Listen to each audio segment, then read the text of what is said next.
La ville de La Rochelle a été motrice sur les sujets liés au développement durable à plusieurs titres. D'abord parce qu'on est sur un territoire qui est sensible. On est au sein du marais de Tadon, donc on a des espaces naturels qui sont sensibles et qui méritent d'être préservés. Il y a un second titre qui était hyper important, c'est que La Rochelle s'est engagée dans la démarche La Rochelle territoire zéro carbone. Donc en fait, il y avait plusieurs éléments qui étaient convergents et qui ont fait que la maîtrise d'ouvrage en fait, poussait tous ces sujets-là. Et l'objectif a été en fait d'entraîner les différents partenaires du projet dans cette mouvance et surtout dans cette dynamique. Sur le projet, il y a une démarche de réemploi qui a été mise en place conjointement avec la maîtrise d'ouvrage et l'équipe de maîtrise d'œuvre. Donc ça a constitué à missionner Uruz pour réaliser ce qu'on appelle un diagnostic ressources, donc pour identifier les ressources du site et voir quelles étaient leurs possibilités d'intégration en réemploi. Donc, on a identifié des matériaux qui avaient une destination dans le futur projet qu'on appelle réemploi in situ, qui ensuite ont été stockés sur site.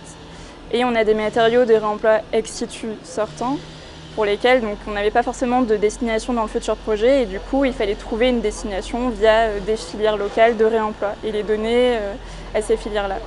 Le réemploi qui va permettre d'avoir un gain carbone sur le projet, étant donné qu'on va éviter de mettre des matériaux à la benne, d'en faire des déchets.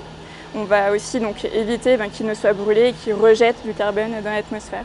Ce que je retiendrai en fait du projet de la Cité des Sciences et de la Nature et un peu aussi de la relation entre la maîtrise d'ouvrage et la maîtrise d'œuvre, c'est que chaque fois qu'on a proposé des sujets un peu différents à Archi 5, ils ont été moteurs et ça c'était très confortable pour la maîtrise d'ouvrage, c'est-à-dire que même si on était des fois un peu avancé sur les études, on a exploré des sujets qui étaient restés en fait inexplorés avant le projet de Lavoisier.